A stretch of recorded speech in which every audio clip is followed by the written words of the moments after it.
Greetings. I found a very interesting article written by Andrew Ferebee on Quora, and I will put the link in the video description. All the credits to Andrew Ferebee on Quora. What is the brutal truth about relationships? 1. 80% of people in relationships are settling out of scarcity. Statistics back this up. The majority of people who are currently in relationships are not in relationship because they love the other person. They're in it because they're too scared to be alone and figure things out by themselves. They are more happy to check the box in a relationship between commas than they are happy about the quality of that relationship. I need to be blunt. If you're absolutely thrilled about your partner, where the relationship is going and your life together, then you're absolutely settling. This isn't to say that relationships don't take work, or that you don't go through periods of stress together, but most people simply don't love their partner the way they claim to. They're simply terrified of being alone. I will repeat this phrase. They are simply terrified of being alone. 2. You're not your partner's therapist. If your partner doesn't love themselves, handle their own problems, and care for themselves, especially if you do, the relationship is severely imbalanced, which will lead to an eventual breakup. The longer this persists inside the relationship, the nastier the breakup. It is not your job to fix your partner. Neither it is your partner's job to fix you. It's about two whole people falling in love, supporting each other, and sharing a beautiful life together. 3. You will fall out of love. This isn't my opinion. It's a scientific fact. This is how the brain works. After the initial phase of lust and attraction, typically 18 to 36 months, your brain will literally stop producing feel-good and bonding hormones for a while to make sure that you see your partner for who they really are. If you ignore the red flags in the beginning, which 90% of people do, because of the love chemicals between commas, then you will be left with a partner that you cannot stand and find yourself arguing over the littlest things like cleaning the dishes.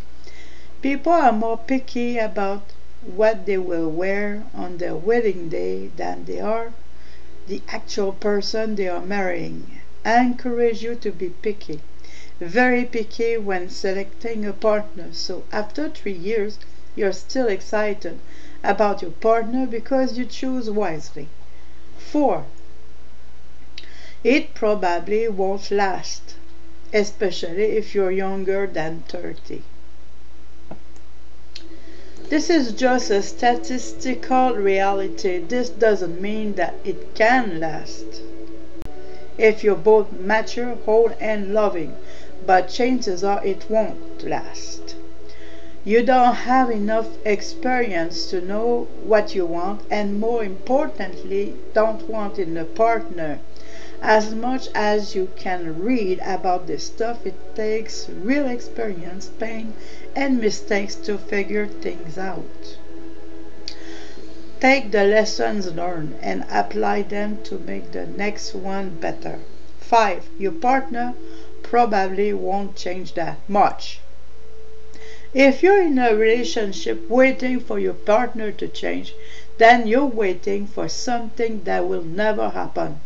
Your partner will change, but not in ways that you can control and at their own pace.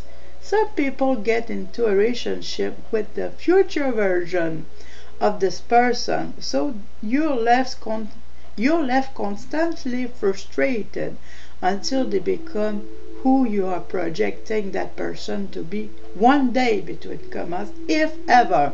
If you've fallen in love with someone potential, then you're basically in love with an imaginary person and not living in reality.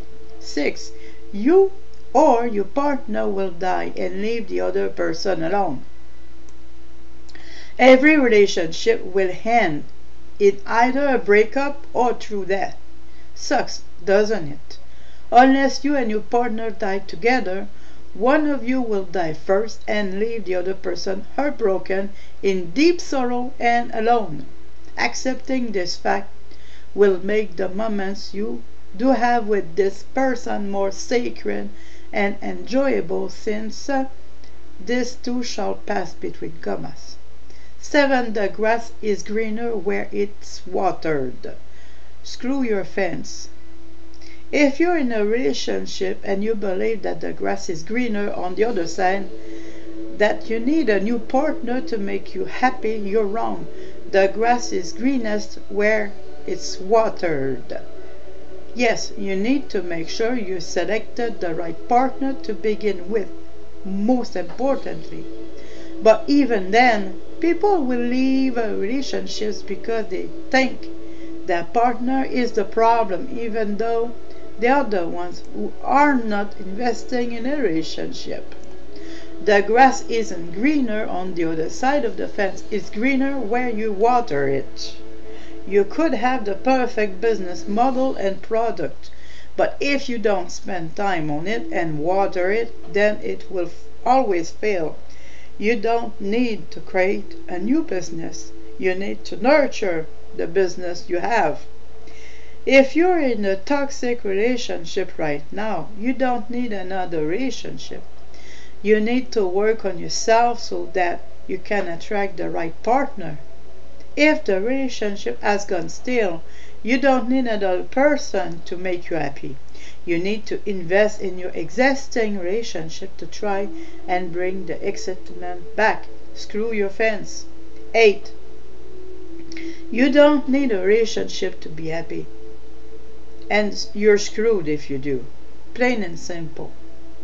If you think you need another person to complete, between commas, you or make you happy, then you're already lost. Also, it's not fair to whoever you are projecting this responsibility onto. Learn to be happy by yourself, or you will never be happy with another person. End of the story. Hope this helps on your journey. Stay grounded, Andrew. Then he finished by saying, learn more about my work, life mission, and how I can coach you by visiting my Quora profile here. So I will put the link in the video description. The article again is by Andrew Ferebee. Thank you for listening.